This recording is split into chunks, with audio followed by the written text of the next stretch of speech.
What is going on, guys? Welcome to another episode of Second Guessing with Stressin. Well, it's a dual episode. I'm joined by Johnny Dell, a 49ers fan and a film guru. He knows football. So, Johnny, welcome. How you doing, man? Oh, I'm doing great. Thanks for having me on, and big shout out to our mutual friend Cody, who got us connected last year, I believe it was. So big shout out to Cody. I love Cody. He's a good friend. I've known him for 10 years. So I just feel bad for him. He's a Texans fan. I'm just kidding. Hey, no, we'll take the any empathy and sympathy right now. As I like to say, are you blessing or stressing? Happy or sad? We're stressing, or you could even say we're depressing right now. So, um, obviously this is also on your channel, so I don't want to hog this like it's my show. I think it's our show. I, for the first time last week, had an interview with Brian Nimhauser from the Seahawks, and that went really well. So I've kind of learned that like this is good for both sides. Mhm. Especially with you, you're kind of like me, but you seem to know the game more than me, and I feel like I know it pretty decently. But so I'm excited to talk to you about X's and O's as well. But from our respective fan bases sides, though, who else would you rather hear from a fan who is in the weeds more than anybody? I mean, I feel like this is kind of where things are going nowadays. Like national media, rightfully so, they can only spend so much time on each team, so we get frustrated when they talk about our team and don't even know the personnel or say things wrong. So as far as Yep. your 49ers fans looking forward to hear from the Texans, I should be a good resource. And then on the flip side, you should be a good resource for us. So just starting off, you just want to talk about the current state of the Niners. We kind of talked about how the perception of the two teams is like the opposite of what we expected. So I guess just year to date, what is the overall vibe and how the season's been for the Niners? Well, so from a 49ers fan perspective, I think most of us couldn't be happier with how the season has gone record wise. I think if anything, 49ers fans tend to be one that they're never quite satisfied. When you're 5-2, it still is like, well, the offense should still be a little bit better, or the offense should be, well, okay, you're still 5-2, you're 4-1 in close games, and you've been able to close out games that last year you weren't able to. And you've lost some incredible players in Brock Purdy, still dealing with this lingering toe issue. He is a fantastic quarterback. Mac Jones has done good in his stead, but he is not Brock Purdy. And you have Nick Bosa, one of the most explosive and dynamic defensive players in the league, is gone with a torn ACL, his third in his life. He had one, it's the same ACL he tore when he was in high school. And so he had that. And then he obviously tore one then in 2020 at MetLife, which we're going back to MetLife. And I'm scared to death of that Sorry to hear because, that. yeah, well, last time we were at MetLife, Nick Bosa tore his ACL. 2 plays later, Solomon Thomas tore his ACL. Not even joking. It was 2 ACLs in 3 plays at MetLife. Checks But out. yeah, and then against the Buccaneers in the first quarter, Fred Warner, one of the most dynamic defensive players in the league, gets rolled up on in a dislocated and broken ankle. And so many of us on the team, plus the other just giant cavalcade of injuries. The 49ers are the number one most injured team in the NFL right now. They've got their injury report is something like 16 guys right now. When you pair IR with those on the injury report. And they've been this way since the start of training camp. Literally, the start of training camp, we had 3 starters go down within the first 3 days, and for multiple weeks. And it's just been this team has not gone more than 2 days of doing football activities without somebody being injured in some way or fashion.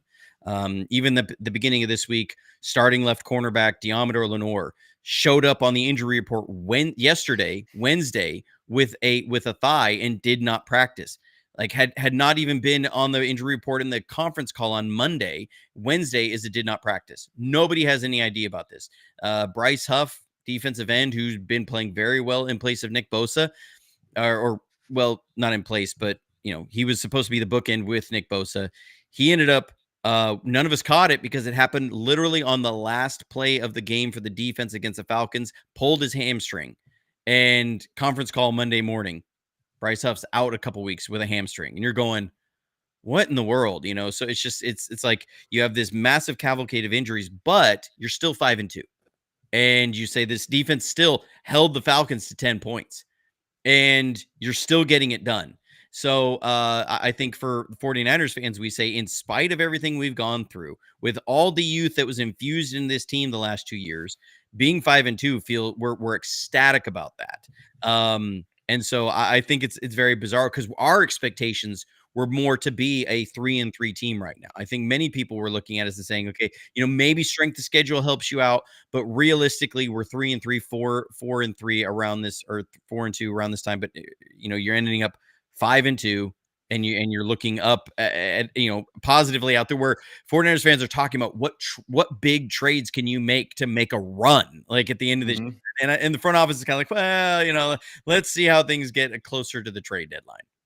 Yeah, and it's crazy too, because obviously you know better than me, but from my perspective as like an NFL fan, it feels like y'all dealt with a lot of the same last year. Obviously, bigger names with Bosa and Purdy, but I feel like y'all were heavily injured last year, and that kind of was why the reason the season kind of went that way. And so my initial instinct, and I've been on prime time, so I've been able to, obviously I watched Red Zone and watched games, but I've watched like two of y'all's complete games live. But like a super super impressive win against the Rams on Thursday night. And then obviously the Sunday night game against the Falcons. But my initial instinct, you going through all the injuries, impactful injuries at that, is like coaching. The coaching's elite. I mean, Kyle Shanahan, I know he gets a lot of praise, and then maybe lately kind of getting, crapped on for his scheme, but like just because other disciples go and run the scheme different, they are not him. It's still the person, his ability to adapt and adjust. And it seems like Robert Salah too, is doing an excellent job. Like y'all sorely missed him. Like, all the injuries on defense, and he's still overcoming. So, and I experienced that as a Texans fan going into the Seahawks game, the importance of coaching and scheming and game planning. We talked about it prior, but I couldn't help but feel like Mike McDonald just out schemed the hell out of us on offense. So, I guess a question around the injuries. Y'all had them last year, have a lot this year. The Texans have kind of been like that as well. Obviously, not to that level, but do y'all start to think like, is that something like a reoccurring issue? Is it like a strength staff thing? Is it bad luck? And then, so that's one question. And one other question / point to that is the close game. So same thing for the Texans. They've played close games their whole time with D'Amico. They tended to be on the other side of it last year. This side, they're 0-4. So injuries, is that a reoccurring issue? And then close games, what's the difference there? Injuries is absolutely a recurring issue. This is a point of severe contention with 49ers fans. So Kyle Shanahan's team, he's been there since 2017, right? This is his 9th season. They have been a top 10 most injured team in the league in 8 out of those 9 seasons. I actually ran some numbers on it. I didn't do it myself. I put it into AI because it takes mathematic formulas I'm not good enough at. AI told me, I just basically asked it, what's the likelihood that among 32 teams, that one team, if it's by pure chance alone, ends up being top third, or top 10 most injured in the league in 8 out of 9 seasons? It told me it was less than 0.1% that it was by luck alone. So you can absolutely count out this is not luck, because that's the thing. Well, you just get really unlucky injuries, and I say no, luck is spread even, which you would expect to be randomly spread about the league. And then 49ers fans believe that they've rehauled their strength and health department multiple times, and they haven't. That's a product of some of the reporting, because what the 49ers did is they were one of the most injured teams in 2017 and 18. They fired the 2 holdovers that were there. It was a guy named Ray Wright, another guy, Jeff Ferguson. They were head of strength and conditioning and head of player health. And they hired a guy, Ben Peterson, from the NHL Flyers to be the head of player health. And then they promoted an assistant strength and conditioning coach, Dustin Perry, to be the head of their strength and conditioning department. Dustin Perry was the head of their strength and conditioning department until 2024, when he was promoted to VP of player health. Ben Peterson was there from 2019 until 2023, when he was promoted to VP of player health. Then he left in 2024 to be VP of player health for the Atlanta Hawks. When he left, that's when they promoted Dustin Perry from head of strength and conditioning to VP of player health. So they haven't actually restructured their player health department in the last 5 years. They've just had internal promotions and shuffling, because Ben Peterson went from head of player health to VP of player health. But how it gets announced is 49ers restructure their player health department. That's the reporting that gets put out there. Or 49ers announce changes to the health department staff. And what it was just internal promotions and title changes. So they've been an incredibly injured team every single year, and I think it has to wholeheartedly come back to the strength and conditioning department, and because they were the number one most injured team in the NFL last year. They're the number one most injured team this year. The only outlier was 2023. They were a top 5 healthy team, but then had 3 horrible injuries in the Super Bowl against the Chiefs and lose in overtime. They lost 3 starters in that game. And one of which then was Dre Greenlaw, who's now with the Denver Broncos. He was a big reason why Travis Kelce had almost no production the first half. He tears his Achilles running out onto the field at halftime, and Travis Kelce has like 100 yards in the second half.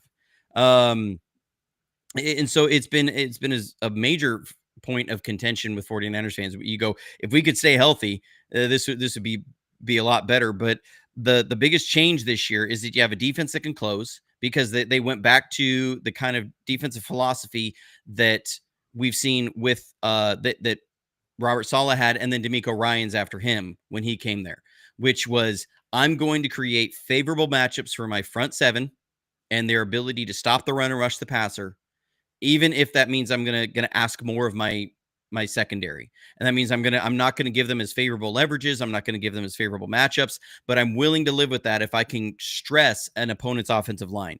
When Steve Wilks and Nick Sorensen after him came in with the 49ers, they flipped that.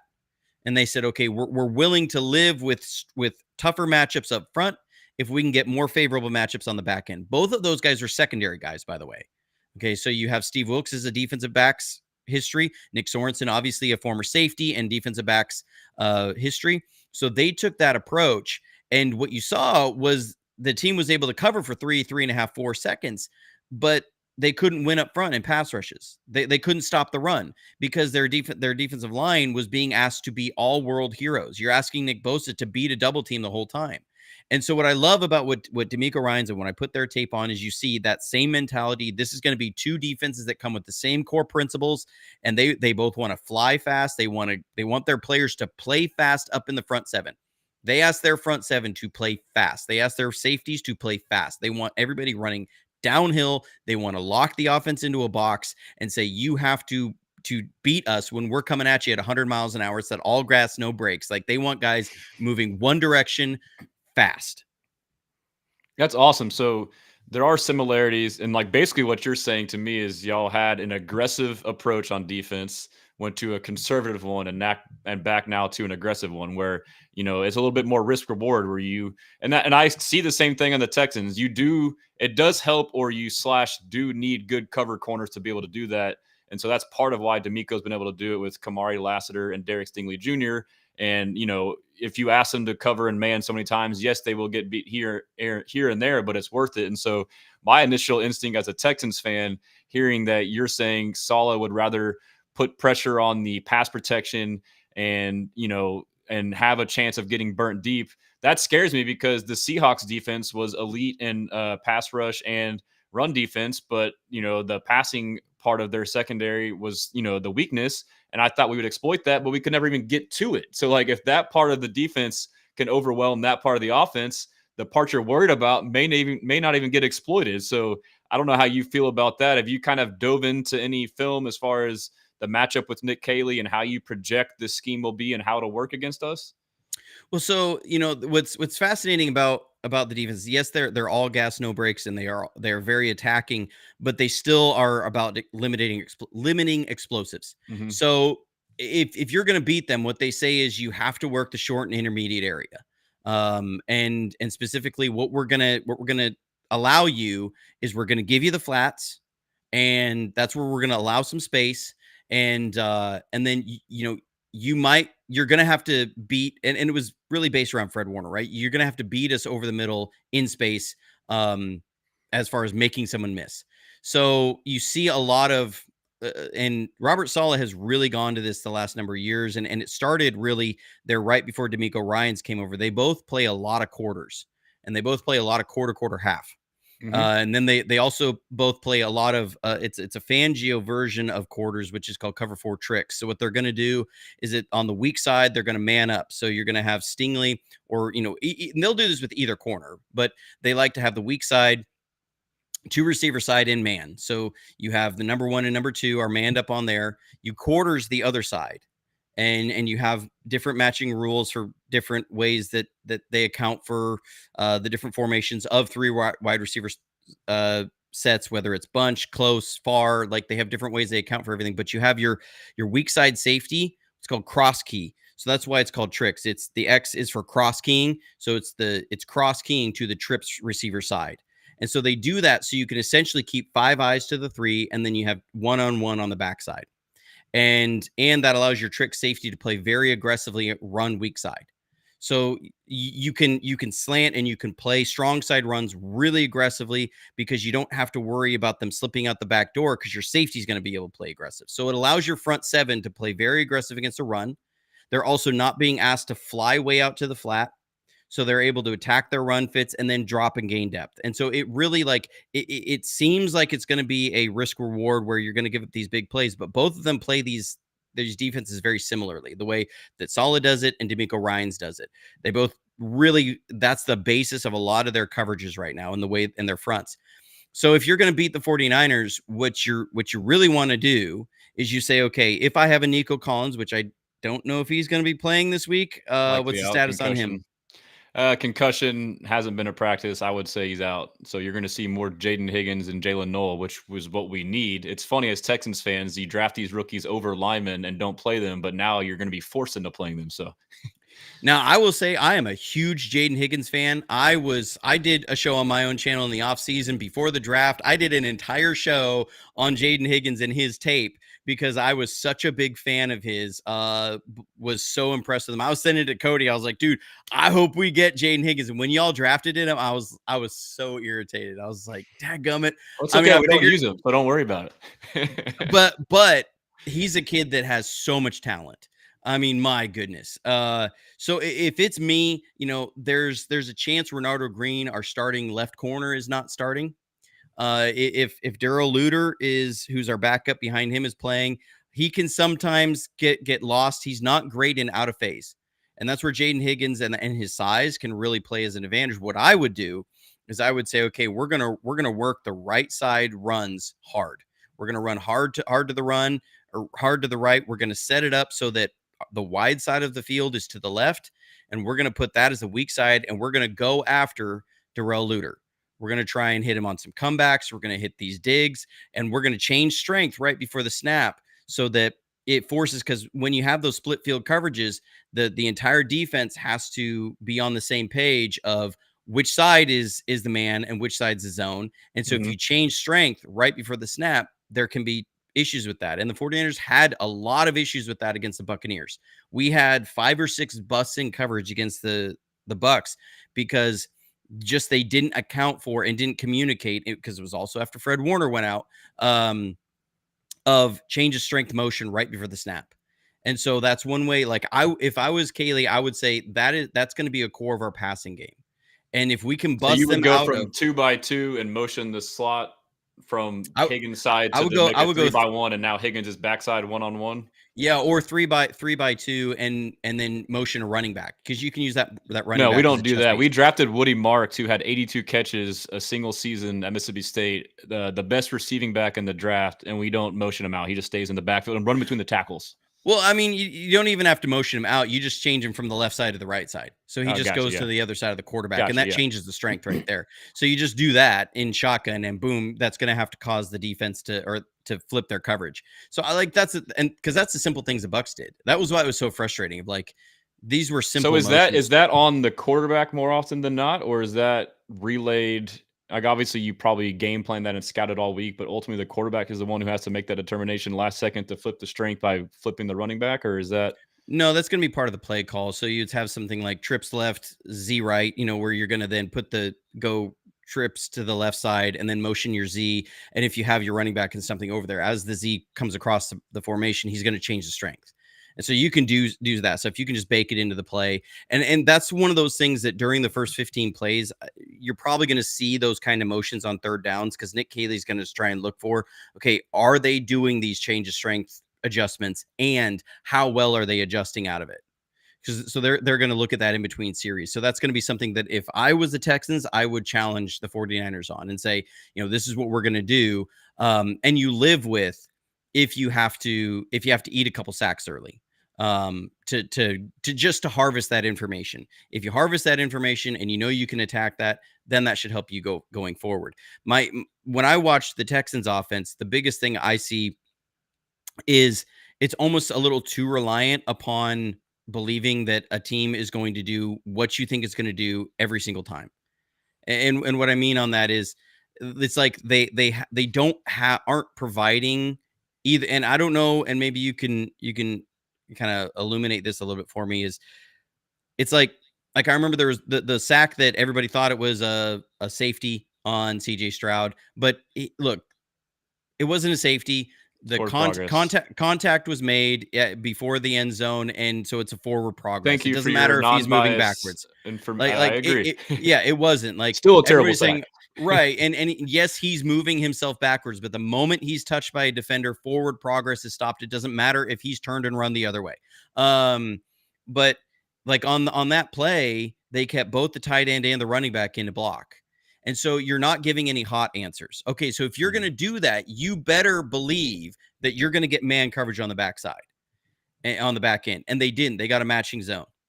And so they didn't have an answer for that. They didn't have ways to stretch the zones.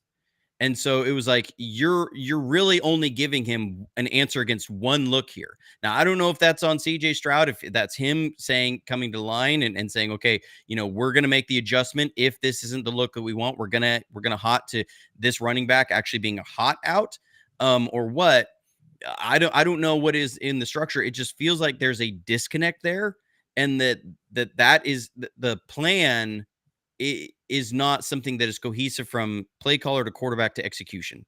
Yep. And it just feels a little broken there. And I'm going, okay, because I look at the play and I said, well, he didn't have a good answer in the first 2 seconds. Like once the play started going, at that point, his protection was going to have to hold up really, really well. Or the reads were wrong because, his first read on that play, I believe, was like a dig to Nico, and he maybe could have threw it in there, but it seemed like they were jumping it. And then after that, he just kind of freaked out. Yeah, well, and by the time he moved on to the right, I think he had 2 out routes, and they were sitting in a 3-over-2 zone over there, and it was like, you've like it's a moment where if he was able to diagnose at the right time and maybe look a guy off, he could hit that, but you're asking a lot of him in that moment, and you say, okay, well then your protection really has to hold up, or because like Shanahan, what his system has been is one that relies much more on we're gonna keep 5 eligibles out in protection, and unless we are going like play action pass, or we keep George Kittle, who we believe is going to hold up really well in pass pro there, but we're still going to work 3 to a concept side and then 1 on a backside where we know we're going to have man coverage. And for us, historically, that had been Juwan Jennings, that had been Brandon Ayuk, those guys who were really good at beating man coverage on those sides. But where I'm seeing this now is like, okay, we've kind of backed away from that, and we say because what you don't like is 3rd and 9, you're throwing a 4-yard pass. Like that's what people get frustrated by. You're throwing a 4-yard pass, or your quarterback's getting frustrated because he feels like the only option he has is to throw a 4-yard pass. And so it's kind of like this, well, if we can block everything up and then we can make a 12-yard pass on 3rd and 9, that's better. But it's not a plus change. There are drawbacks on that, because then when you face somebody like Mike McDonald, who's going to be able to present something to you, and then you don't guess right, it's going to put you in a really rough position. 18-yard sack. And you're down on the 1, and now you punt the ball. They get the ball on the 40, and they have a short field and score. So, like, the big thing for us on the Texans is I thought they can be a historically great defense. I know it sounds kind of hyperbolous right now, but I mean, the offense they have not been playing complementary football. They've done it twice against 2 bad teams.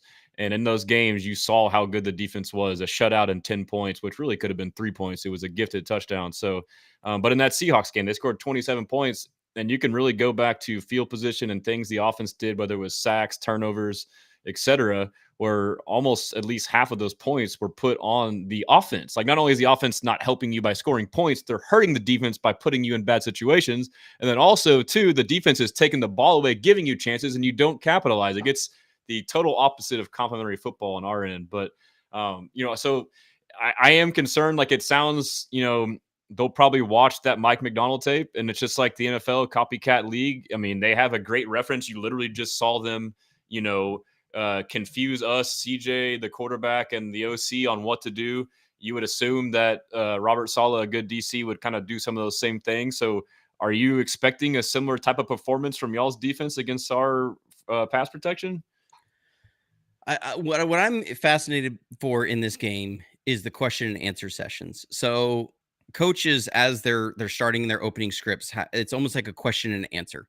You ask a question, and you're looking at what they do on the field as your answer. So if I'm Robert Saleh, I'm going to say, okay, what is your answer? How are you answering it when I present 6 rushing threats on the line? I want to see what's your answer going to be. Are you going to keep a tight end in the block? Are you going to keep a running back in the block? How are you going to account for these? If I put Tatum Bethune to the left of the center, are you sliding the center that way, or do you want to account for him with a running back? How are you accounting for that?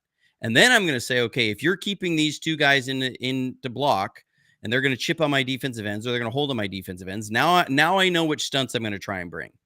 So it's a question answer session.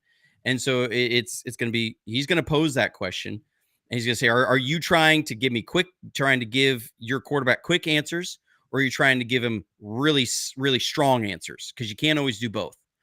Are you going to give him a 15-yard route answer, or are you going to give him a 3-yard route answer and then try and have a player break a tackle in space? And so that's going to be the Kaylee Saleh kind of cat and mouse game, question and answer sessions. They're going to go back and forth on. If I'm the 49ers, I'm looking at this and I'm seeing kind of the issues that the offensive line and the protection has had, because there's been moments where you've had numbers in the pass protection and guys don't hold up. And I'm going to say, okay, this is when I'm going to start looking at I'm going to get real aggressive with Tatum Bethune in some rushes with D Winters, and using their athleticism to loop around. And what I'm going to do is I'm going to show CJ Stroud like man keys, and I'm going to drop in zone, and I'm going to figure out where does he like to look. Okay, if it's going to be down 3 yards outside the hash on this one, on to the left, if he sees that pressure to the right, then I'm going to drop a guy right there. That's what he'll often do, is present that, and then he's going to peel off and try and pick that up. We did that against the Falcons, lined up Tatum Bethune over the A gap, and then right at the snap, he bailed out to the left, and it's the same defense or same defensive call y'all have too. We've run it since 2017. You bring a double blitz off the sides, and he went and picked up Kyle Pitts on the slant, and you could see Penix. He snaps it. He looks to his hot over the middle because he's expecting you to be there, but you go and you cover where the hot's going to be, and then so Penix holds the ball. Pressure gets home, and he basically almost grounds it, but it was an incomplete pass. That's going to be the question and answer. And if I'm the 49ers, I'm feeling pretty confident. But what I'm going to focus on with my defense is you still have to be aware that CJ Stroud, if you give him a lane in those moments, can go get yards, and he can go make an off schedule play. And so if we're going to do this, you better be very disciplined in staying in your lanes. And so because make no mistake, the Texans offense, y'all have the keys to some really explosive players. It feels like right now they just have not been able to put it together to unlock their potential. It's been crazy. So I mean, it's a new system, new scheme. It's Nick Caley, and you're wondering whether it's gonna be Rams or Patriots, and it tends to be more Patriots. And I wanted that because we felt like CJ Stroud was handcuffed based off what we saw, not having control of the offense, ID in the mic, having audibles and hot routes, etc. It felt like early on they kind of didn't fully give him the keys, and now they're starting to. So as a fan, you wonder, okay, how much of these struggles are him still adapting to this? First time doing it in the NFL and having exotic defenses. So that's definitely part of it. But, it'll be a big test for him going here. But I think this matchup is very intriguing because DeMeco Ryans comes from San Francisco. He has a bunch of praise for all of these coaches. I know someone said Coach K, Coach Karuchek, He was actually, I played football at Stephen F. Austin. He was the defensive line coach there before Oh, he went to really? the NFL. I just remember that from the chat. So, but it's interesting in the sense that both teams are very familiar. So you have obviously D'Amico and Saleh run the same defenses. So y'all's offense kind of has an idea of what we want to do. And our offense has an idea of what y'all's defense want to do. And then we obviously know what y'all's offense wants to do because we had Slowick and D'Amico was there. I guess the small advantage in that whole lens of knowing and not knowing would be our offense being, different for you guys. And I feel like I looked in kind of roughly through y'all's schedule, and the teams y'all played offensively seem to be mostly wide zone teams. So this may be a new matchup for y'all as far as unfamiliarity with, inside zone and gap scheme duo concepts and the run. So I want to get your thoughts on that. And then two, I guess kind of to counter off of that, I've noticed that you guys Sunday night, y'all made an adjustment. Y'all adapted and adjusted, which is the big thing for me offensively. Kyle Shanahan seemingly went to more inside concepts between the tackles. Like he ran some duo and some inside zone against the Falcons, and it worked. And you know what? I couldn't help but notice too, the Seahawks, Clint Kubiak, Shanahan scheme, they also came out early on running some duo and some inside zone concepts. So twofold question on that. I don't know if you got the questions, if you want to just kind of take it from there. Yeah. So, okay, remind me of the first question. The first one was the familiarity, and then I feel like y'all's opponents have been more wide zone, and so is there a Yes. little bit Okay. of an advantage for the Texans with that? Honestly, I feel like the better advantage for the Texans in this is going to be not as much duo, but can you run some power man and some traps? Micah Williams has been up and down with his reading on pull blocks and stuff. If a guy pulls and is going to kick him out like a counter type run, and sometimes he uses the wrong shoulder and you can bounce outside. That's one place. But our run defense has actually been really phenomenal this year. That has been a big focus. And I will say if the plan is to come in and run duo a lot, which is very much a Sean McVay thing in the last few years when they got Kyron Williams. So I guess I'll try and make it as succinct as possible. Last year, when we were struggling so bad, I remember the moment I was starting to really sour on Nick Sorensen, our defensive coordinator, was after our Rams game. I think it was week 3 or 4 against the Rams, because the Rams came out and they were running a lot of duo, and that's who they are. That's who they were with Kyron Williams, had been. And watching how poorly our defensive tackles were playing against those duo runs, I even put it on my X account. I said, teams are going to run duo at us over and over and over again all year until we prove we can stop it. And almost every single game from then on out, teams came with a heavy diet of duo against us. I mean, it was as clear to see it as people were like, wow, you really saw something. Like, no, I just saw this was the run. I saw what all the other coaches saw. This was not a secret on film. The Rams came out at one point and ran the same exact duo run against us 3 straight times, got 7 yards, got 8 yards, got 6 yards, and scored a touchdown. And I was just like, oh my, they didn't even bother having a different formation and a different motion. They lined up in the same formation, used the exact same pre-snap motion as they had, and they ran it on us 3 straight times, and we couldn't stop it. That makes you disgusted at your team when that happens. Like in a close game, it was a game that we were up 14-0 at one point. That's kudos to McVay. Sometimes all these coaches want to get cute, but you know what? Sometimes the simple thing that's working, just run it until they stop it. Well, and it was just like the defensive tackles could not hold up on that. So what did they do this offseason? Okay, they went and they drafted Alfred Collins out of Texas, 335-pound, long length defensive tackle. One tech, right?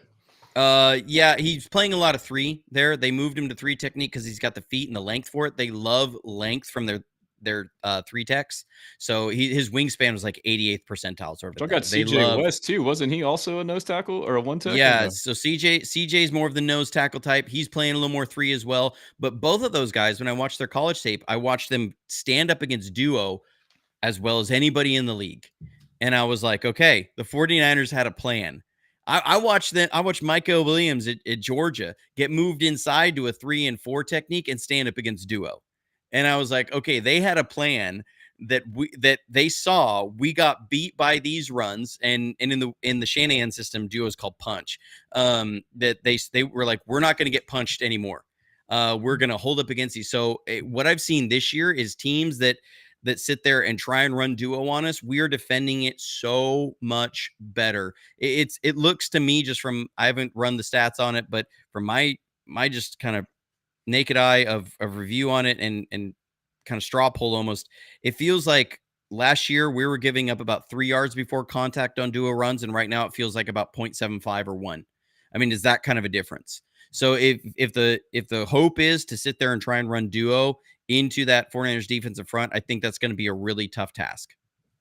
Well, I mean, so we fire Bobby Slowick on the precipice of him not adapting and adjusting. Like, again, Shanahan's scheme can be rigid, but you can still have the person to be able to adapt within. But like adapting not to his personnel, like we ran too much wide zone when we had an O-line that's all better at gap and man-on-man blocking scheme.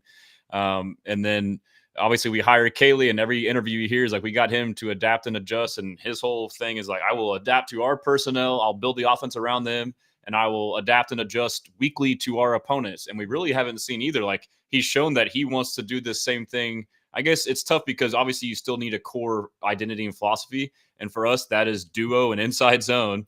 And they want to run the ball, play action. And they tried it first 3 games, didn't work. And it worked against the Titans and the Ravens, but they were the Ravens' worst, if not second worst, run defense in the league. And when we played them, they were banged up, as well as the Titans. They were, a bottom 3rd run defense. So those 2 games gave them confidence, like, hey, our plan works. But then now you go up against the Seahawks, number 1, number 2 defensive defense against the run, and it killed us. Like, you saw the game, like we had, I think, 8 or 9 short yardage situations and converted 2 of them. And those 2 were passes, like on second down.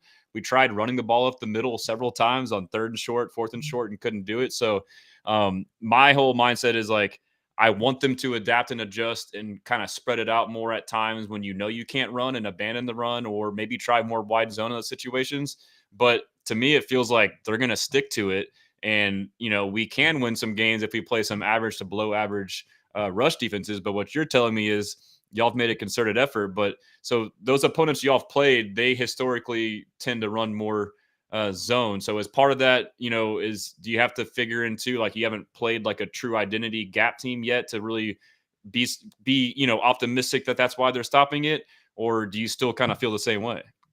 Well, I think the best corollary would be Sean McVay's Rams. As far as that inside zone duo, they're very much that. And just if you look at that tape, and I'm sure Nick Cayley is going to go to that, and that's going to be his foundational tape, right? Mm-hmm.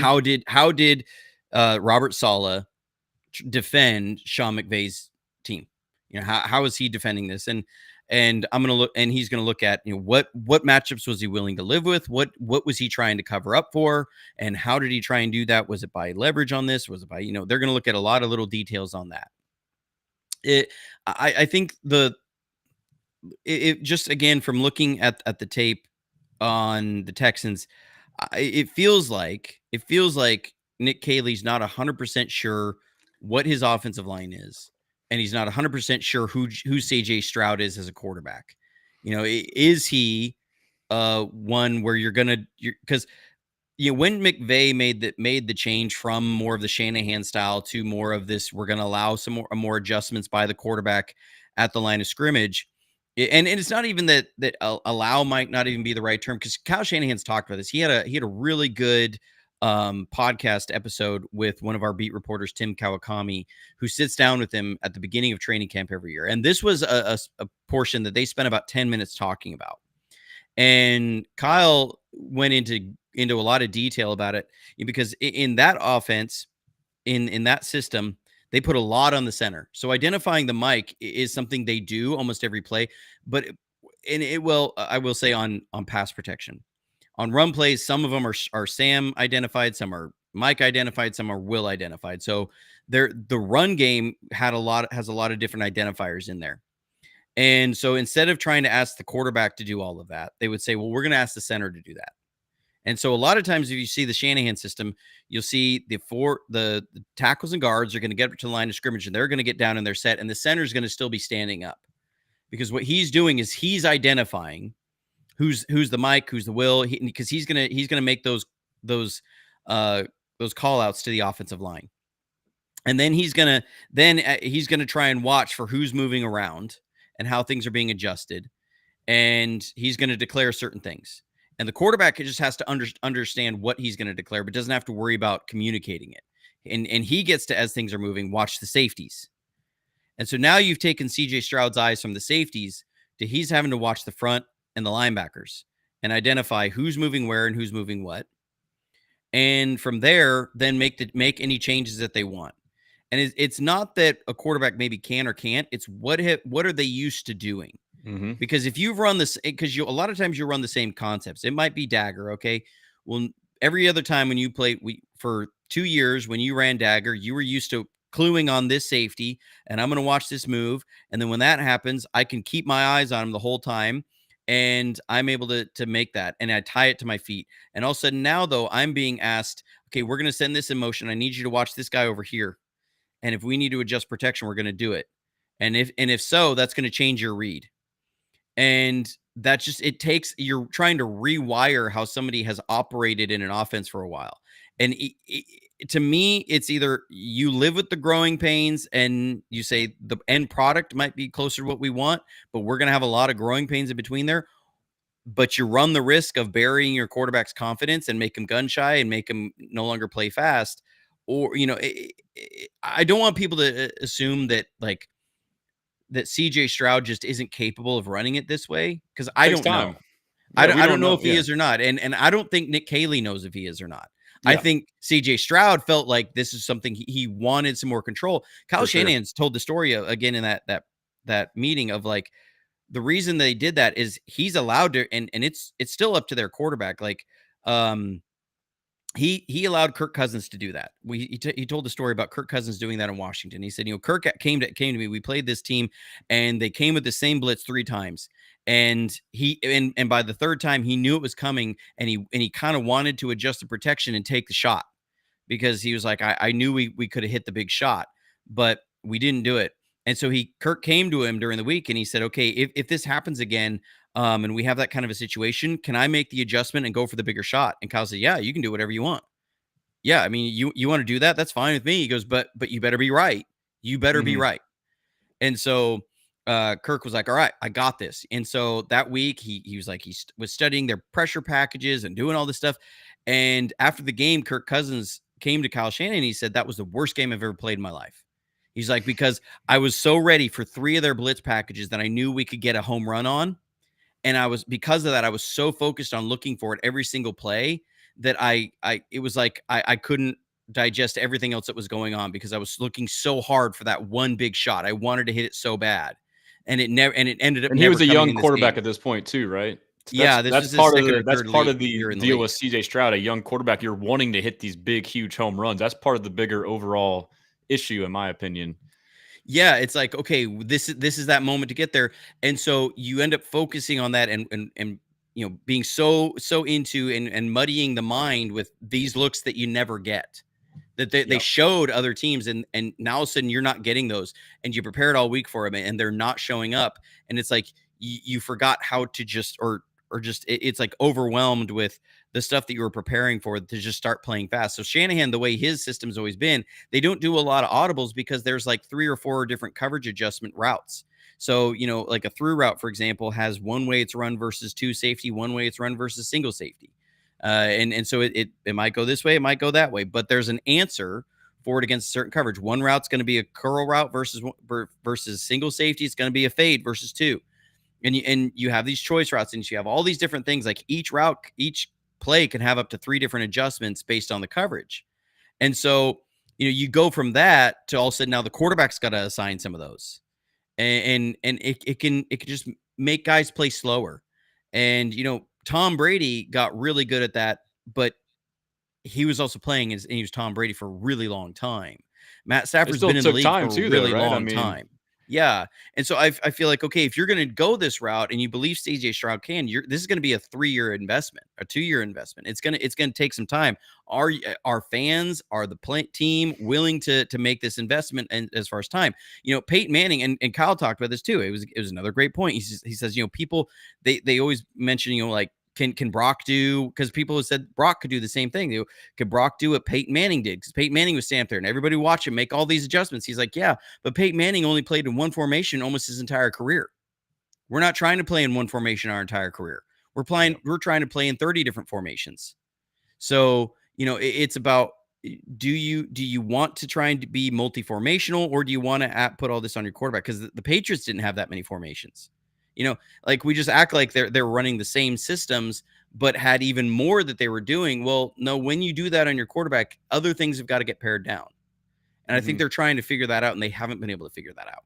Well, so like I feel like they run too many different formations. Like to me, like that's the control aspect is like I wanted, and people get like they kind of misconstrue when I say this, but like I wanted more of a spread offense. And like that looks different in the NFL, obviously. But to me, it's like CJ Stroud, Ohio State, more spread elements, more up tempo, more quick game, having space and spreading it out, less condensed formations allows you to recognize blitzers. You don't invite, nickel defenders into the box to blitz. So like that's what I wanted. And I thought Caley might adapt and adjust too, but he's, giving him this control, but it's out of these varied formations and heavy formations and condensed formations. So, but you kind of shedded some light to me on that. Like, and it's tough too, because we should be in a win now mode. You would think, your first 2 years under D'Amico and CJ, you win a playoff game in each year, and now your goal is to make the next step to make the conference championship. But then you got rid of that's tough too. Like Slowick got a lot of heat. I was on the fire him bandwagon, but now I look back and like, man, like you invested this time into this system, and maybe they were about to turn their corner. You don't know. I mean, so now you kind of look back and think, man, did we just waste all that invested time? And like you mentioned, you're starting fresh on a whole new one where you're having to build it back up. But like, can we afford the time to do that if you're supposed to try and win now? So it's tough. But I'll tell you personally from fans, like I'm saying I'm not out on Caley. I'm frustrated with him, mostly with his short yardage plays. I get you're undermanned against the Seahawks, but I mean, you got to be able to come up with better play calls like quarterback sneaks, for example. Yeah, I mean, you have to let them play it out. I guess my hope is you play some lesser defenses here and there, and Stroud gets better. But your point as far as like his eye level changing, rather than going to just the safeties the whole time, it's now backers then to safeties, and you can tell that's messing with him if you watch the tape. Like he looks, post snap is confusing him or hesitating a little bit more than normal. So it's kind of tough. But let's dive into. I know we're done here in about 13 minutes or so. Let's get a little bit of the matchup from the Niners offense versus the Texans defense. Just tell me about the Niners offense this year. Well, I mean, it has been Christian McCaffrey is the majority of the offense. The wide receivers have been incredibly banged up. If you look at, they just released MVS on an injury settlement. He got a calf injury. So Marquez Valdes-Scantling. To put it in perspective, though, he was one of the starting receivers for 3 weeks, and he was somebody signed that was cut from the Seahawks. Kendrick Bourne has been the number one receiver this year, and he was signed the second week of the year.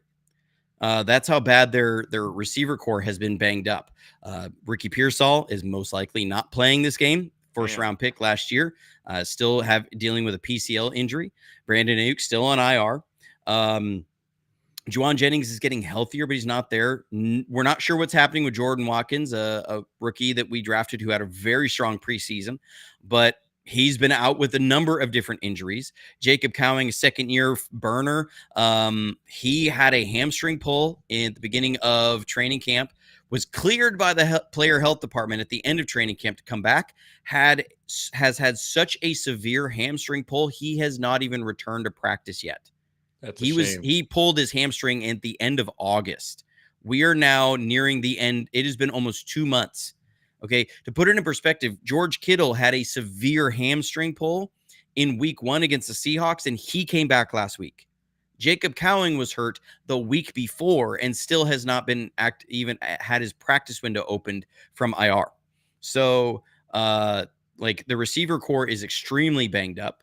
So it's been a lot of Christian McCaffrey. They've been struggling to run the ball. Again, a lot of the 49ers run game is based around your tight ends and your receivers run blocking. The offensive line had been in and out. Right guard had been dealing with a knee issue. He's still not 100%. Ben Barch, starting left guard, he went down to a high ankle sprain week 2 against the Saints. We've had a 7th round rookie, Connor Colby, playing left guard, who has been up and down. Just lost starting center Jake Brendel, which a lot of 49ers fans are happy with, because Jake Brendel is like the whipping boy for the offensive line. It's like no matter what, when in doubt, it was Jake Brendel's fault. Now he's also had a number of really poor plays put on tape, and it has been widely spread on 49ers social media. But well, he who's went the down. backup, and how much has the backup played? Matt Hennessy. Matt Hennessy's the backup. He came in against the Falcons last week, and he played pretty well. He played all right. But wouldn't I that think be an issue, like, given you mentioned the control of the center? Like, is that a concern, especially now in a loud, potentially road environment, if the fans are into it?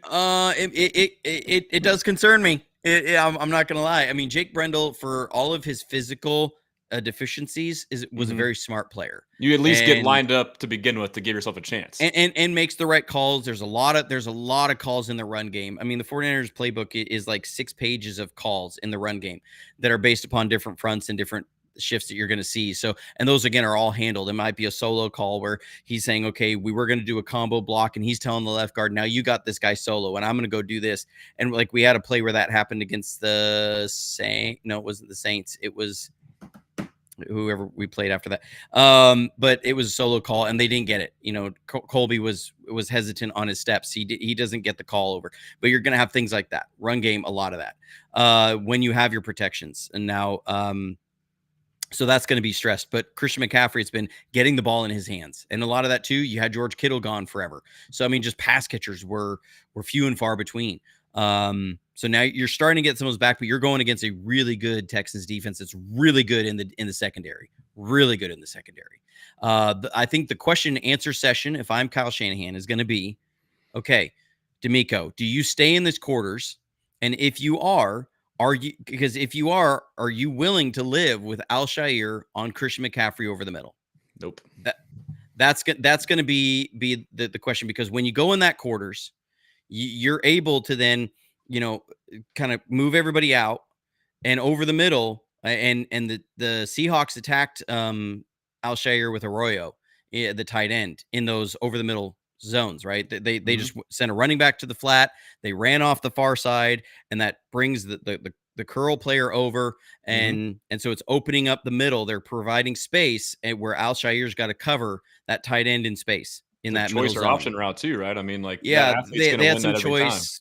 They have some drive. So I mean, you can send Christian McCaffrey on something, and you're going to run like a mesh system there, and you're going to say, okay, if you're going to jump on Christian McCaffrey, I'm going to get the ball to George Kittle or Kendrick Bourne over the middle, or Juwan Jennings, and they're going to try and then run and split the safeties, which they're not as explosive as you've had in the past, but you know, you live with it. I love your football mind, dude. You're on it, dude. You're an inspiration for me. So like, I'm going to look at it and say, okay, the question to answer is Al-Shaair a comfortable matchup for you? Or do you say, I'm going to now bring that weak side safety down, and I'm going to help on one side against Christian McCaffrey, so that Al-Shaair only has to shade him strong side, and he's going to have a help on almost a double on there? Or are you going to run more 3 buzz, right? Where you're going to bring that safety down into a hook zone, and he's going to be sitting there against Christian McCaffrey. You can keep 2 eyes on him. That's going to be the question and answer session in the passing game. In the run game, it's going to be more of a question to answer on your offensive line. Are you going to be able to handle these 2 beastly guys in the middle? Because they love, I mean, the edges are hard. It's going to be really hard to widen those edges against Houston. I mean, your edge players are as good as anybody in the league. That's why the defense is so good, because they make offenses run the ball in a box. You know, you do not get outside. You do not win the edges against them. So it's a good matchup for us against wide zone, where these 2 guys can set the edge and now try to force you to cut back or have inside running game.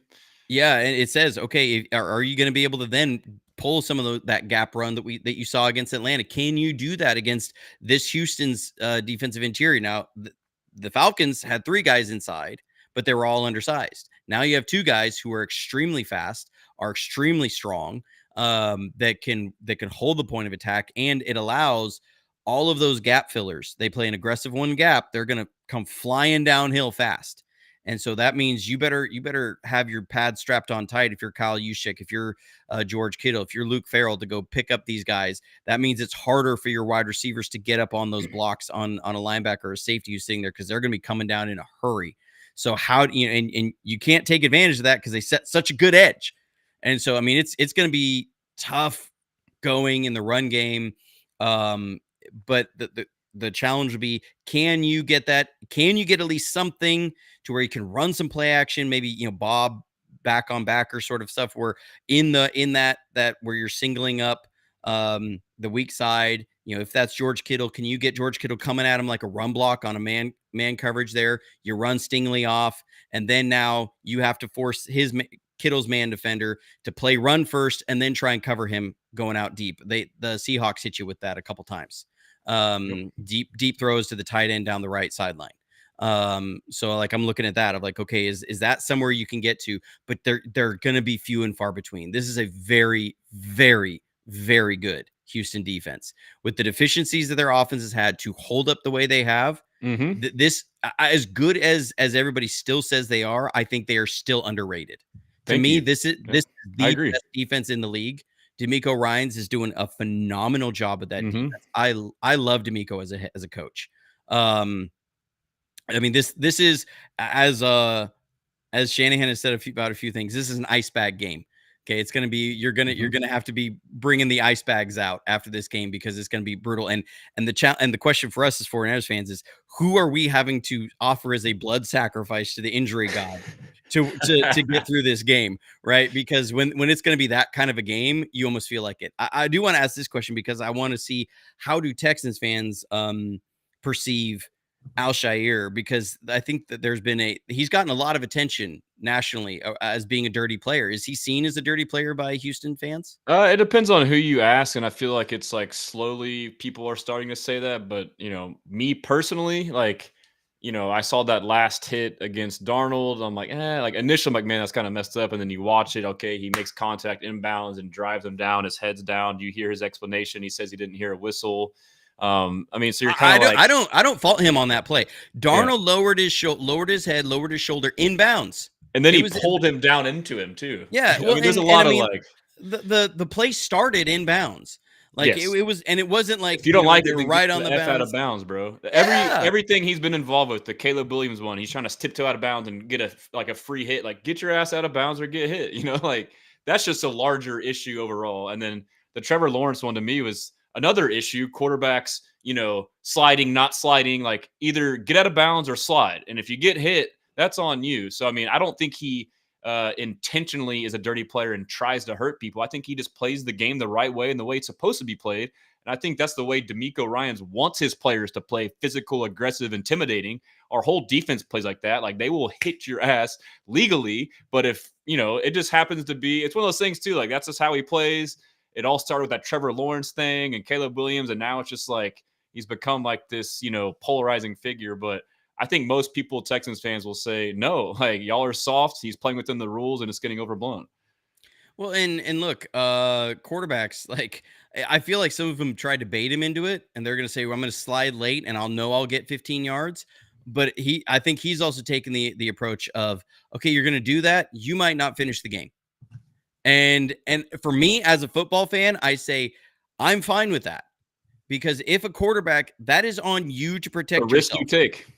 Every other football player on this field is responsible for protecting themselves. You know why Darnold was smacked out of bounds? Because he turned it up and lowered his shoulder. He thought he was going to pull a Josh Allen, and guess what? He's not. And so you got stung. But I mean, this is the way they coach their defense. Saleh was the same way, because Saleh drafted Alshire because they love the way he was a run and hit linebacker, a guy that they want to be. They'll give you that underneath, but they're going to sting you if you take that bait. And so they're going to have somebody fly up and hit you, and it's going to be violent. It's going to be intense. And so I look back on this and say, okay, if the league has a problem with how Alshire has done these, there's only one player to blame for this, and that is Patrick Mahomes. Facts. Because Mahomes, that's what it stems to. Did you watch our game? I know y'all have had y'all's experience, but our games against him, especially in the playoffs. Yeah. Oh my God. Yeah. I like, and it was what game was it? Against the Chargers game, where Pat was running out of bounds and the corner, lets up, like the guy, you can see his back straighten. When a guy's back straightens, they are no longer coming in to make a hit. Okay. So, and the corner's back straightens, and Pat drops his shoulder into the guy right at the sideline as he's going out of bounds. And you go, no. You don't get to do that. You do that, guess what? What happened to Sam Darnold's going to happen to every quarterback around this league. Pat Mahomes did the same thing to us when we played him in 2024. Yet he looked like he was going out of bounds, tiptoed, and then cut back inside. And our guys over pursued because they let up. They're like, well, he's going out of bounds. They didn't want to get the 15-yard penalty. Well, you guess what, Pat? You act like you're going to do it. You do these almost fake slides, and then you take off running. No, there's one person who's responsible for the way that Azeez has played this, and I do not blame Azeez. I say, you know what? Go and knock him out. Hit the and what makes me more upset is the NFL keeps trying to fine him and suspend him for egregiously, repeat offender sort of things. And I go, it needs to be on the quarterbacks. This is on the quarterbacks. You know what? The fines and the penalties need to be on them. If you want it to stop and you truly care about their health and safety, it won't stop until you do that. And to me, it's the same notion like with the receivers, defensive receivers getting hit. And Brady has said this. I've always said this, like some of these passes, like throw the flag on the freaking quarterback. Like if you are willing to take the risk and you really care about the receiver, who's the one putting the receiver in that position where a defensive back cannot move in a split second? Like that's on the quarterback. Yeah, so I mean, and you know who absolutely agrees with you? John Gruden. His 1998 playbook with the Raiders. He mentions in there when they have passes over the middle that there's a write up on it, and he says the blow up hit is the quarterback is responsible for protecting the receiver from the blow up hit. It was printed in there in the write-up for because it was the write-up before the routes, and it was talking about in breaking routes, and it was like you run with full speed. We want these running this way, and it is not your job to protect against the blow-up hit. The job is on the quarterback to protect you from the blow-up hit. The guy throwing the ball. Who would have thought? I mean, that was 49ers fans for years with Jimmy G. That was one of the biggest gripes with him, was that he would throw hospital balls. Yeah. Is that he would lead receivers into the middle of the field where they would get blown up. And I've been saying this since like 2015. Like if it was really about player safety and you weren't just trying to take these hits out to say you were player safety, but also try and keep the offense, then you would start throwing a flag on quarterbacks for throwing those. Like, let's be real, because that's whose responsibility it is. 1000%. I mean, it's everything we're talking about here. Like the key word is hypocrisy. Like Mahomes, getting mad when he goes half-ass out of bounds, but then when they don't tackle him, now hitting them. Like that's hypocritical of you to do that. Yeah, it's just, I'm glad you think that way. It's kind of controversial, but I agree. I mean, like of that, or just say it like, hey, like it's player safety, but also we want points in offense. Just say what it is. Like, at this point, you're just you're gaslighting. We don't want to get sued, and we still want the ratings. Is what it is, because they did a lot of these things after the big concussion class action lawsuit against the NFL, where they had to pay out like $70 billion, something like that. It was just, I mean, it was wild. It was a huge number, maybe even more than that, or 700 million. It was just an insane amount of money. And if you really cared, you would just flag the quarterback. And it's almost like the NBA, like flopping, it's getting out of control. Okay, we'll start flagging flopping, like that's what they're starting to do. So like that's kind of a similar deal there, but sorry to cut you off. No, you're good. I mean, just think back to how many, like, we don't remember Jerry Rice's career of him getting blown up by some of the meanest safeties that ever played the game, because guess what? Joe Montana didn't throw him into safety sitting over the middle of the field. Yeah. Like, I mean, you go back to that 1989 Super Bowl. They had, what was his name? The Hall of Fame safety with the Broncos. I'm blanking on his name right now. Anyways, Hall of Fame safety is sitting there. They ran. It's sometimes called a pin concept, or which is a post on one side plus an in concept from the other. They ran that against the Broncos a lot in that game, and Joe Montana moved him just so expertly. He would look him off to the deep in route, and he'd throw the post.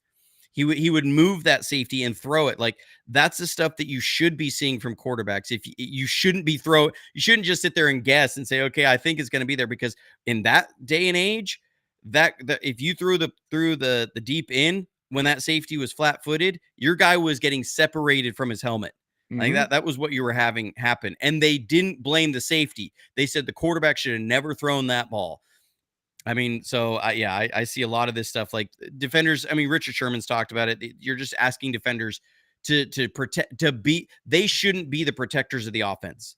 You know who should be the protectors of the offense? The offense. When Tom Brady, the GOAT, Steve Atwater, that's what it was. Yeah. When Brady says it, like that's case closed. But I mean, and part of it too is like it's kind of messed up because the quarterback knows, okay, this guy's probably gonna get blown up, but either he's gonna catch it or I'm gonna get a penalty. And it's gonna be a first down. It's like almost part of their offensive game plan. And it does take a good throw to fit it in this tight window, but that doesn't mean you shouldn't throw it. Like Dak Prescott is good at throwing those balls, but his guys are getting blown the hell up. And it's like either the defender knows and lets up and lets him, catch it, or he hits him and gets a PI or a penalty. So man, this has been awesome. I could talk to you all day. We might have to do this again, hopefully in the Super Bowl. Maybe not this year for us, but maybe down the road. I would love a Shanny Bowl where it's D'Amico and Sala and Shanny in the Super Bowl. It feels like every darn year it's that everybody believes the Chiefs are dead, and then October comes around and suddenly they're alive again.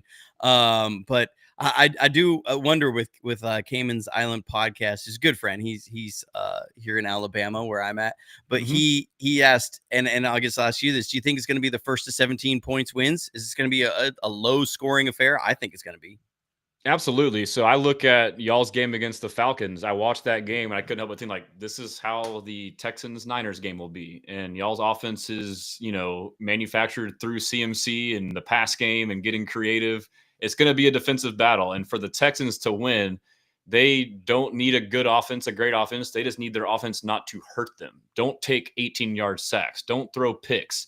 And I feel like both coaches avoid the negative plays. Exactly. And so this could be a quick, boring game. Both offenses probably understand that, hey, this is up to our offense to lose and our defense to win. So I would expect conservative on both sides, maybe a little bit more aggressive from y'all on offense.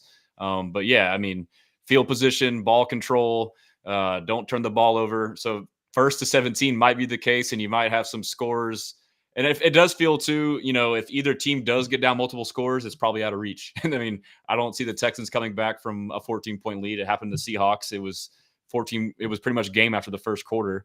And I don't know how you feel about the Niners offense, but with our defense, if they get a 14-point lead, that now they can be aggressive in known passing down situations. So first to 17, I would agree with. And if it's a multiple score lead, it's pretty much game.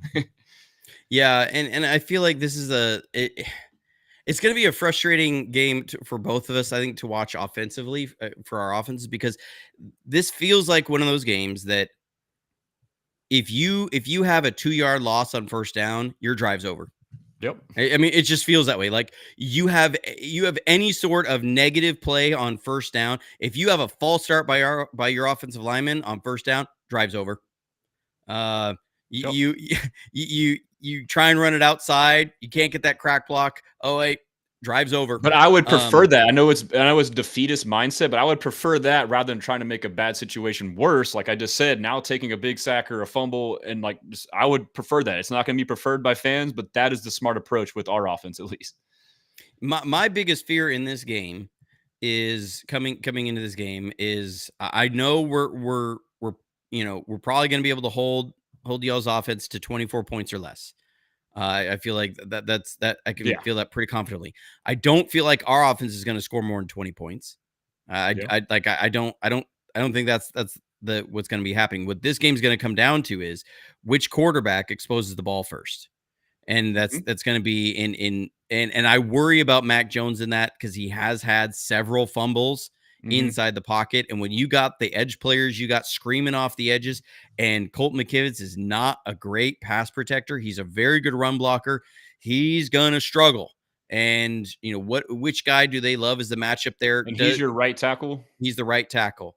Do you give up, those strip sacks? The strip sack is what I'm most worried about, because that's the game-changing play that can cost you the game. We finally got one for a touchdown against the Seahawks. I mean, exactly. Like when I'm looking at this game, that's the one that I worry about. I go, I would feel okay about this game, but that element, like if it was a game, I say, okay, if you could tell me at the end of this game, the turnover margin for both teams was 0-0, I feel pretty good about our chances.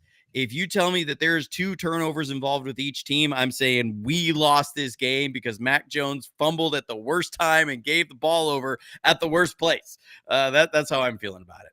It's good for us to know. But I will say too, like, us Texans fans are very down. The national media fans' perception is very down on us because every time y'all see us, I don't blame you. We play on prime time and we play like dog shit. I mean, it's like if I were not a fan of the Texans and saw only their primetime games, I'd be like, this is the worst team ever. But I do feel like we aren't as bad as what us fans and most people think. Like as bad as it is, we're 2-4. The first 3 games, 0-3. All the stuff we mentioned, new offense, all these adjustments.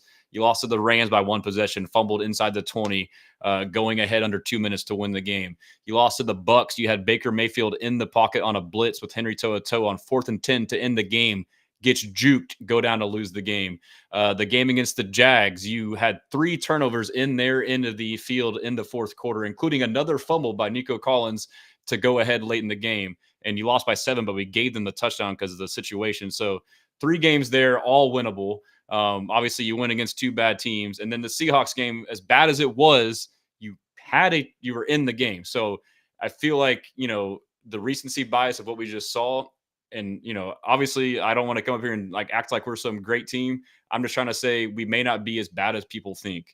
And then I'm not saying anything about the Niners just from that perspective. So they could be, and also too, there's the element of this, like this is pretty much as a big as a must-win game as it gets for us. We're 2-4, a team with high expectations. You go to 2-5, it's like it's pretty much done. But if you win this game, you have a chance to potentially right the ship. And whereas y'all have overperformed with injuries in 5-2, and I know teams don't think like this, but y'all could afford a loss more than we could, Yeah, and I mean we're ailing. I will say, if it's any consolation to Texans fans, I can give you some 49ers history that might make you feel a little bit better. So 2021, the 49ers were after 6 games, they were 2-4. And people were calling for Kyle Shanahan's head. They were calling for our quarterback to be benched and Trey Lance to come in. It was just everything was horrible in 49ers land. 2-4. We went out and beat the Bears. We were losing to the Bears, who were not a good Bears team that year, until Deebo Samuel, they run a tunnel screen, and he runs like 70 yards on a tunnel screen, I think it was for a touchdown. And it felt like that was the moment that saved the season. They start out 2-4. They win that game. They go to 3-4. They lose the next game, go 3-5. Then they win like 9 of the next 10 games, or no, it was 8 of the next 9 games, get into the playoffs and roll and go to the NFC Championship game against the Rams, who went on to win that Super Bowl. So being 2-4 is not mean that it's the end of your season, and things can look horrible. That 2-4 49ers team looked horrible. I mean, they were terrible on both sides of the ball at that point, and they were able to right the ship, turn it around, and get things rolling. And by the end of the year, they were the team that everybody thought was about to roll into the Super Bowl. And then you get an arm punt by Matthew Stafford that's dropped by our safety Jaquiski Tart, who's out of the league now. It was with 7 minutes left in the game. Stafford throws up like a 45-yard bomb to OBJ or Odell, OBJ, and it hits Jaquiski Tart in the chest, and just the whole game falls apart. But you can still end up being at the end of the season. You may be looking back in this time and saying, man, we were freaking out for no reason. Hey, I appreciate that. And so I've been trying to preach this overall, and I've lesser coming off of, and I'm kind of rebounding off of this Seahawks loss. Obviously, this game's a big one for us, but how much of that season was us early in the season not really knowing who's who? Like, we can't really blame ourselves 4, 5, 6, 7 weeks in. We all want to make these proclamations of this team's good, this team's bad. Oh, you lost to this team, we beat that team, yada, yada, yada. But then, like, in that situation, you might have looked back on the Niners year, like, yeah, we started slow, but like our schedule was tough. Like you thought it was bad, but it was tough. So like, how much of it was that, and how much it was like actually like just improving and changing things? Yeah, and a team finding their identity on offense. I mean, sometimes it takes a while. They may figure it out. It may not. I mean, at this point, being definitive about anything with any team in the league right now can be dangerous, because you can always see teams in December will be different than they are now. And it can be injuries. It can be time on task, getting back together, riding the ship. I think unless you're the Dolphins or the Jets, your season is not written yet. Those teams are obviously, they are what they are at this point. The Indianapolis Colts, they could end up falling apart and not I've even been make the saying it. playoffs. We've I've been seen saying teams it do that. We have seen teams do that where they get too high on their own every year. It supply and happens they every year. decide. Yeah, and they'll just fall off. I remember the Broncos started out like 7-0 one year and missed the playoffs. I think it depends And on schedule. Like, I mean, you look at like you talk about the Dolphins and the Jets and all these teams. Like, a lot of those wins are against those teams, But we don't really weigh that in sometimes. That's what's been tough for me as a Texans fan is like all these other teams beat up on bad teams and no one mentions it. But then because we started I 0 mean the and 3 Bills. against three tough, yes, and they finally play a decent team in the Patriots and the Falcons and lose both. But their first whatever games were against bad teams and they get crowned as the best team ever. But yeah, the Texans beat the Titans and the Ravens and do so handedly. But then, the Rams barely beat them and no one says anything. And then, yeah, it's just, I don't know, it's tough. but, uh, but yeah, so I'm excited, man. I know we went over a little bit of time here, but No, it's maybe we'll do a follow up, or if you want to do another one at some other point. But I failed to mention, obviously, if y'all want to follow Jonny, it's at Jonny JonnyDel on X, correct? Or is it? It Give, has an give your S on info the real end on quick. S. Yeah. So at Johnny Dells, that's Johnny Dells with no H. The S is possessive. People always think that that's my last name. That was just because of the Twitter handle. Because my YouTube channel is Johnny Dells Football Academy. Again, it's a possessive S there. On YouTube, there I try and do some real edited, sharp, quick kind of recaps of the game. I'll cover 25 to 30 plays, try and get it digestible in 20 to 25 minutes is what I try and do. Break it down of why the whys and hows of the game is what I'm trying to share with people and show, what happened, what and why did certain things happen. Now, I've always come at it from a 49ers perspective because I'm a 49ers guy. I've been a 49ers fan my entire life. So I'm showing what we did right or what we did wrong. But if you want to check that out after the game, you can go check out my YouTube channel. It'll be up around 7:00 Pacific or Central Standard Time. If you're a Texans fan, on Tuesday night is when I shoot for it to be done.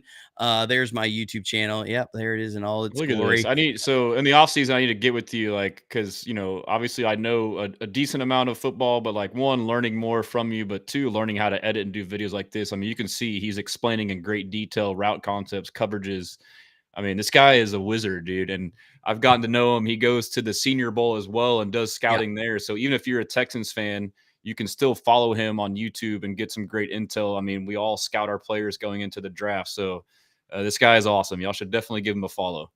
Look, I don't toot my own horn too much, but I will say I feel vindicated this year because I'm finally seeing some more national people give Spencer Rattler some props this year. I came away from the Senior Bowl that year and I said Spencer Rattler reminds me of Brock Purdy. He is going to be a starter in this league. I think there's something to him. I'm really impressed with Spencer Rattler, and people poo-pooed on me for a year.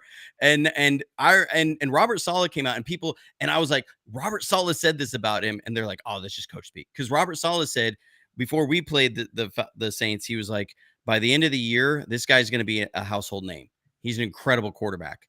And I watched his tape against us, and I was blown away with some of the throws, the way he was handling that offense. I was just so impressed. And so, like, there's certain things you can see at the Senior Bowl. And so it's a great time to be there. And so yeah, I cover a lot of what's going on at the Senior Bowl every year. I'm fortunate enough to live not far, so I just drive down to Mobile and watch it, and it's always a great time. Get together with some 49ers content creators. We go out to eat a lot. It's a good time. We talk football the entire time, so it's great. Dope. But yeah, I'll be trying to join you this year. I know we talked about it, but that would be cool to meet up with yeah. you and talk some ball. If you're down there, I will definitely take you to some Alabama barbecue. There's a killer barbecue place down there. There's also some great seafood, but the barbecue is awesome.